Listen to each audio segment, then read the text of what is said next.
శ్రీమాత్రే నమః. సద్గురు జ్యోతిష్యాలయం నుండి 2026 జూన్ నెల 22వ తారీఖు నుండి 28వ తారీఖు వరకు ఈ వారం రాశి ఫలితాలు ఎలా ఉన్నాయి? మేషరాశి నుంచి మీనరాశి వరకు ప్రతి వరకు ఒకరికి ఒక క్యూరియాసిటీ, నాకు ఈ వారం ఆరోగ్యం ఎలా ఉంటుంది, ఉద్యోగం ఎలా ఉంటుంది, వ్యాపారం ఎలా ఉంటుంది, నా జీవితం అంతా ఎలా ఉంటుందని తెలుసుకునే ఒక తాపత్రయంలో మా ఛానల్ చూస్తున్నటువంటి మిత్రులారా, చూస్తున్నారు కదా, సబ్స్క్రైబ్, ఒక లైక్, ఒక షేర్, ఒక గంట గుర్తు కొట్టేద్దామా? రైట్. ఇక వ్యవహారానికి వెళ్ళేటప్పటికీ ఈ వారం అంతా కూడా గ్రహాలు ఎలా ఉన్నాయి, ఫస్ట్ గ్రహాల యొక్క స్థితిని బట్టే కదా ఈ వారం అంతా ఎలా ఉంటుందో చెప్తాము. గురు భగవానుడు కర్కాటకలో ఉచ్చ స్థితిలో ఉన్నాడు, అద్భుతాన్ని ఇస్తున్నాడు.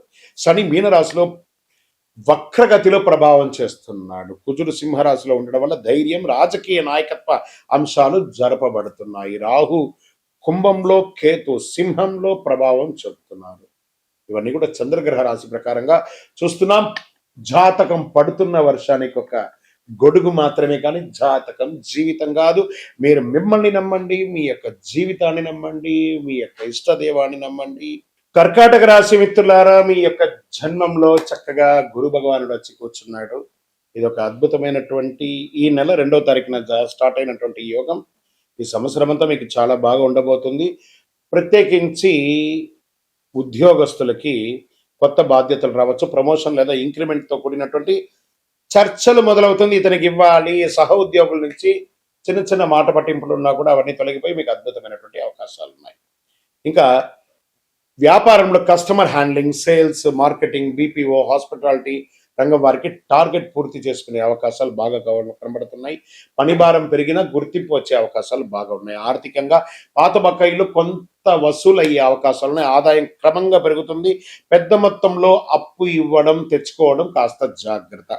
షేర్ మార్కెట్లో ఐటీ, ఫార్మా, బ్యాంకింగ్, ఇన్ఫ్రాస్ట్రక్చర్ రంగాల్లో షేర్లు దృష్టి పెట్టవచ్చు, కాస్త బాగుంటుందని కూడా చెప్పచ్చు.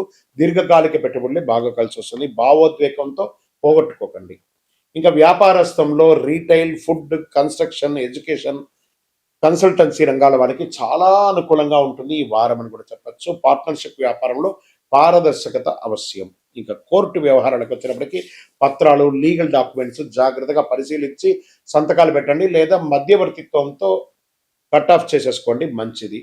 రియల్ ఎస్టేట్లో రిజిస్ట్రేషన్ లేదా డాక్యుమెంట్ పనులు ముందుకి కదలవచ్చు. అద్భుతమైనటువంటి ప్రాపర్టీస్ కొనే అవకాశాలు ఉన్నాయి. భూమి, ఇల్లు కొనుగోలు విషయంలో చాలా అనుకూలమైనటువంటి సంకేతాలు ఉన్నాయి. రాజకీయంలో రాజకీయ నాయకులకి ప్రజల్లో గుర్తింపు, ప్రజాక్షేత్రంలో అద్భుతమైనటువంటి ఫలితాలు, పాత పరిచయాల ద్వారా కొత్త అవకాశాలు, సభలు, సమావేశాలు సక్సెస్.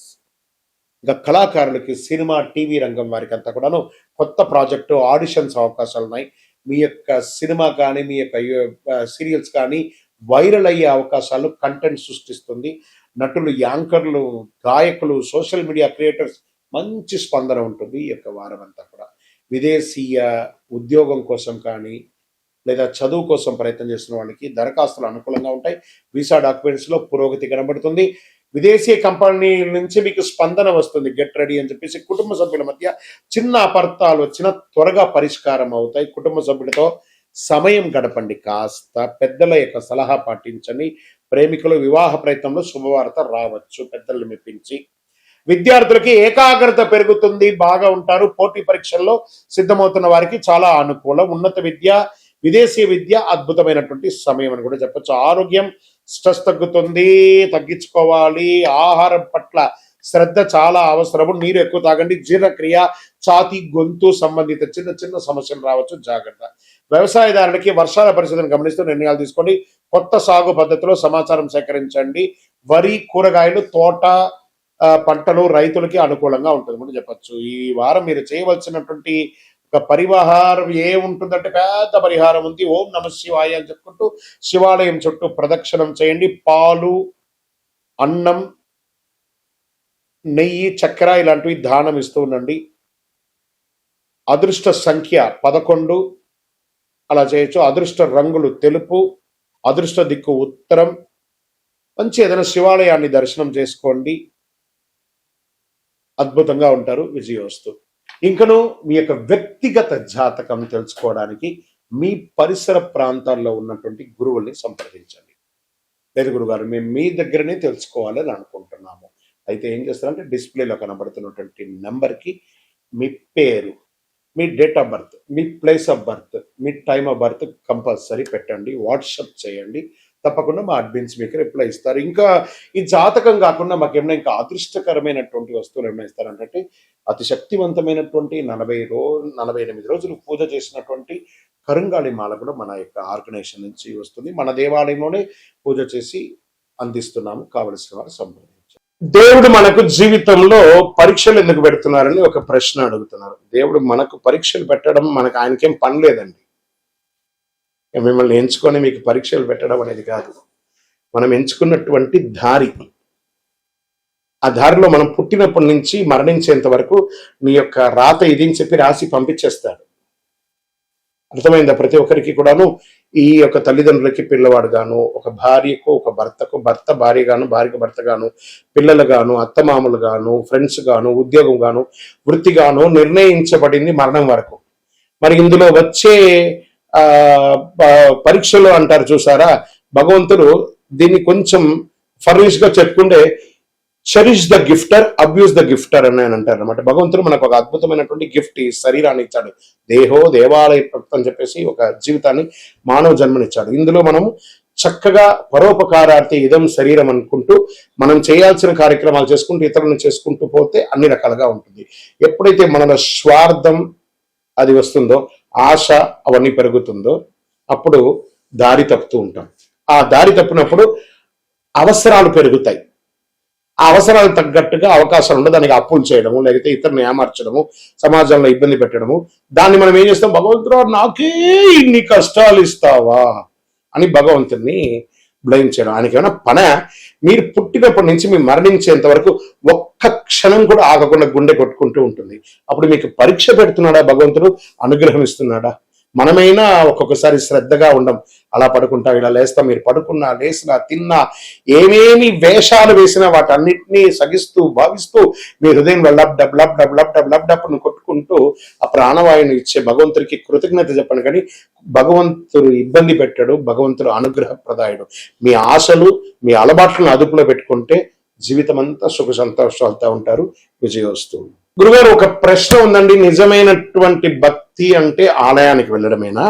ఆలయానికి వెళ్ళే పూజలు, పురస్కారాలు, హోమాదులు చేస్తేనే భక్తియా, లేకపోతే ఏ రకంగా ఉండొచ్చు అని అంటే, ఇప్పుడు మాధ్యమాల ద్వారా చూస్తున్నారు చూసారా, యూట్యూబ్ ద్వారాను, టీవీ ద్వారాను చూస్తున్నారు కదా. ఎలా మీకు నేను కనెక్ట్ అయ్యాను? త్రూ శాటిలైట్ ద్వారా వెళ్ళి మీకు నేను కనెక్ట్ అయ్యాను కదా. అలాగే భగవంతుడి దగ్గరికి కూడా అలా కళ్ళు మూసుకొని ఉండగా ఆ స్వామివారి యొక్క దివ్యమంగళ తేజోమయమైనటువంటి రూపం కనబడి ఆ స్వామివారితో కనెక్ట్ అవ్వాలి. అది మీరు ఆలయంలో కూర్చుంటారా, ఇంట్లో కూర్చుంటారా, ఇంకో చోట కూర్చుంటారా అనేది కాదు ప్రశ్న. మీరు భగవంతుని ప్రార్థన చేస్తారా లేదా అనేది ముఖ్యం. ఎందుకు ఆలయాలకి ఒక ప్రత్యేకత ఉంది అని అంటే, ఒక యంత్ర ప్రతిష్ఠ చేసి నిత్య పూజలు చేసి ఒక పవిత్రమైనటువంటి భక్తులు అందరూ కూడా వచ్చి దర్శనం చేసుకున్నటువంటి ఒక ఎంతో పుణ్యాత్ములు నడిచిన భక్తుల యొక్క పాదధూళిలో భగవంతుడు ఉంటాడని చెప్తారు. కాబట్టి అక్కడ పవిత్రమైనటువంటి స్థలంగా ఉంటుంది. కాబట్టి ఆ దేవాలయాలకి వెళ్ళి దర్శనం చేసుకోవడం అనేది ఒక సిస్టమ్ ఉంది. కాబట్టి అక్కడ మంత్రోచ్చారణతో ఉంటుంది. కాబట్టి అక్కడికి వెళ్ళడం మంచిది. మన ఇంటిలో కూడా దేవాలయము, ఒక దేవుడు రూమ్ అనేది ఉంటుంది, అక్కడ ఉంటుంది. కానీ 24 గంటల సేపు మనలో ఆత్మ అనే ఒక దేవుడు మనల్ని పరీక్షిస్తూ చూస్తున్నాడు. తత్వమసి, దట్ ఈస్ కాల్ తత్ త్వం అసి. నువ్వు దేన్నైతే చూడడానికి, దేన్నైతే పొందడానికి ప్రపంచంలో తిరుగుతున్నావు అది నీలోనే ఉంది, చూసుకో. అహం బ్రహ్మాస్మి అని చెప్పాడు. భగవంతుడు నీలోనే ఉన్నాడు. శివం శివం శివం. ఈ శివం లేకపోతే దాన్ని శవం శవం శవం అంటారు. కాబట్టి దేవాలయానికి పూజ చేయాలా, నీలో పూజ చేయాలా అనేది కాదు. పూజ చేయి, కనెక్ట్ అవ్వు భగవంతుని. నువ్వు పూజించకపోతే కొట్టడు భగవంతుడు, కానీ పూజిస్తే నువ్వు ఇంకా బాగుంటావు. బాగా గుర్తు పెట్టుకోండి. ఆర్గ్యూ చేయడం వల్ల మనం బాగుంటామా, నెగిటివ్ అవుతామా అని అంటే, ఆర్గ్యూ చేయడం వల్ల నెగిటివ్స్ వస్తుంది. కానీ నువ్వు ఆర్గ్యూ చేయకుండా సైలెంట్ గా ఉంటే బాగా అయిపోతామంటే బాగా అయిపోమట, కానీ నెగిటివ్ అనేది తగ్గిపోతుంది. చాలదా?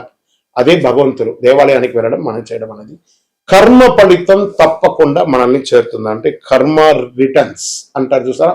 అవును, ఎదుటి వాళ్ళకి ద్రోహం చేయాలి అని అనుకుంటే ఇక్కడ చూడండి, చెయ్యి నేను ఇలా పెట్టాను, నేను నిన్ను ఇలా ఇబ్బంది పెడుతున్నాను అని ఒకటి చెయ్యి అక్కడ చూపిస్తుంది. ఇక్కడ 1, 2, 3 వేళ్ళు నిన్ను చూపిస్తుంది, పైన భగవంతుడు చూస్తున్నాడు. 3 వేలు సమాజం నిన్ను చూస్తుంది, భగవంతుడు పైన చూస్తున్నాడు. కానీ నువ్వు చూపే వేలు ఒకటే అనమాట. అఫ్ కోర్స్ నువ్వు ఎవరికైనా చెడు చేస్తే 4 రకాలైనటువంటి చెడు నీకు రిటర్న్ ఖచ్చితంగా వస్తుంది. నువ్వు మంచి చెయ్యకపోయినా పర్లేదు, కానీ చెడు చేయకుండా ఉండు. అదే ఇతరులకు చేసే సమాజంలో ఒక మంచి విశేషం. అందుకే కర్మ రిటర్న్స్, విజయోస్తు. కృష్ణుడు మహాభారతంలో యుద్ధాన్ని ఎందుకు ఆపలేదు? ఇక్కడ మీకు మంచి ప్రశ్న. ఆయన కూడా, కృష్ణుడు కూడా యుద్ధం చేయమని చెప్పలేదు. మీరు బాగా గుర్తుపెట్టుకోవాలి. రథసారథిగా అర్జునుడికి పార్థసారథిగా కూర్చున్నాడు ఆయన. ఈయన పోయి యుద్ధం చేయడా, కర్మణ్యేవా నివాసస్తే మాపడే సుఖదాసన. ఈయన ఏం చెప్పాడు? మనమందరూ కూడా 732 శ్లోకాలు ఉన్నటువంటి భగవద్గీతను శ్రీకృష్ణుల వారే మనకు అందించారు. కొన్ని అధ్యాయాల వరకు ఆ అర్జునుడు ఆయన ఒక రైడర్ లాగా చూశాడు, ఒక సారథి లాగా, ఒక డ్రైవర్ లాగా చూశాడు. అప్పటి వరకు నేను క్షత్రియుడిని, నేను ధర్మరాజు యొక్క తమ్ముడిని, పంచపాండవుల ఒకడిని అనే ఒక ప్రౌడ్తోనే ఆ అర్జునుడు ఉంటూ ఉంటాడు. ఆ యొక్క 11వ అధ్యాయాన్ని చెప్పేటప్పుడు విశ్వరూప అవతారం ఒకటి వస్తుంది. ఆ అధ్యాయంలో స్వామివారి విశ్వరూపం ధరించి అర్జునుడికి దర్శనం ఇస్తాడు. దర్శనం ఇచ్చి అప్పటి నుంచి అర్జునుడి యొక్క బాడీ లాంగ్వేజ్ మారిపోతుంది. ఎందుకంటే స్వామి ఎటు తల ఎత్తినా స్వామి వారు కనబడట్లేదట. అంటే అంతటి మహానుభావుడికి యుద్ధం ఒక లెక్కన కాదు కదా. ఎంటైర్ భగవద్గీతలు ఎక్కడ కూడా యుద్ధం గురించి చెప్పలేదు. స్వామివారు చెప్పినటువంటి ఆ 700 శ్లోకాల భగవద్గీతలో కూడా యుద్ధం గురించి మాట్లాడలేదండి, జీవితం గురించే మాట్లాడారు. శ్రీకృష్ణుడు జీవితాన్ని ఉపదేశించడానికే ఉన్నాడే కానీ యుద్ధం గురించి ఉపదేశించడానికి కాదు. మనం ఆనందంగా ఉంటే శ్రీకృష్ణుడు ప్రేమగా కనబడతాడు. మనం కొంచెం మాలిన్యంగా ఉంటే అది యుద్ధ వాతావరణంగా కనబడుతుంది. మన యొక్క బుద్ధిలోని మంచి చెడు రెండు ఉంది కాబట్టి ఆ మంచి చెడుని ఎదిగి నువ్వు ముందుకు వెళ్ళు అని భగవద్గీతలో యొక్క సారాంశంగా శ్రీకృష్ణుడు చెప్పారు. కాబట్టి అందుకే శ్రీకృష్ణుడు యుద్ధం చేయమని చెప్పలేదు, అధర్మాన్ని మాత్రం జయించమన్నాడు కానీ యుద్ధం చేయమనలేదు. భయభక్తులతో ఉండాలి అన్నారు. భక్తి ఉంటే భయం ఎందుకు ఉండాలంటే భయభక్తులతో ఉండాలి. అక్కడ ఎదుటి కూర్చున్నది మనం ఒకళ్ళమే. ఈ ప్రపంచాన్ని ఏలే అఖిలాండ కోటి బ్రహ్మాండ నాయకుడు అక్కడ కూర్చున్నాడు ఎదురుగుండా. ఆయన చూసినప్పటికీ భయభక్తి ఉండాలి. దేవుని చూసినప్పుడు ఆ భయం ఉండాలి, భక్తి ఉండాలి. ఆ ఒక దేవుడు కనబడని ఒక గొప్ప శక్తిగా అక్కడ కూర్చున్నాడు. దైవం మానుష రూపేణ. అది ఎలా కనబడుతున్నాడు? తల్లిదండ్రిగా, గురువులుగా, సమాజంలో పెద్దవాళ్ళుగా, అర్చకులుగా, ఆరాధులుగా ఉన్న వాళ్ళని అందరూ కూడా ఒక ప్రేమగా చూస్తే సాక్షాత్ భగవంతుని చూసినట్టుగా ఆ భయభక్తితో ఉండాలి అని అంటారు. ఆఖరికి మనకు విద్య నేర్పించిన టీచర్ దగ్గర కూడా భయభక్తులతో ఉండాలి. అదే దేవుడికి ఇచ్చే మన మర్యాద, విజయోస్తు. మనిషి యొక్క గొప్పతనం ధనంలో ఉంటుందా, ధర్మంలో ఉంటుందా అంటే పరోపకారార్థే ఇదం శరీరం. ఇతరులు బాగుండాలని ఎవరైతే కోరుకుంటారో వాళ్ళే దేవుళ్ళు. మంచి గుణం వాళ్ళ దగ్గరే ఉంటుంది. డబ్బులు సంపాదించాలి, డబ్బులు అవసరం ఉంది. ఆ డబ్బులు క్షేత్రస్థాయిని పెంచే విధంగా ఉండాలి కానీ క్షేత్రాన్ని నాశనం చేసే వాళ్ళ దగ్గర ఉండకూడదని చెప్తారు. కాబట్టి మంచితనంతో ఉన్న వాళ్ళు అందరూ క్షేమంగా ఉండాలి మనస్ఫూర్తిగా కోరుకుంటారు. విజయోస్తు.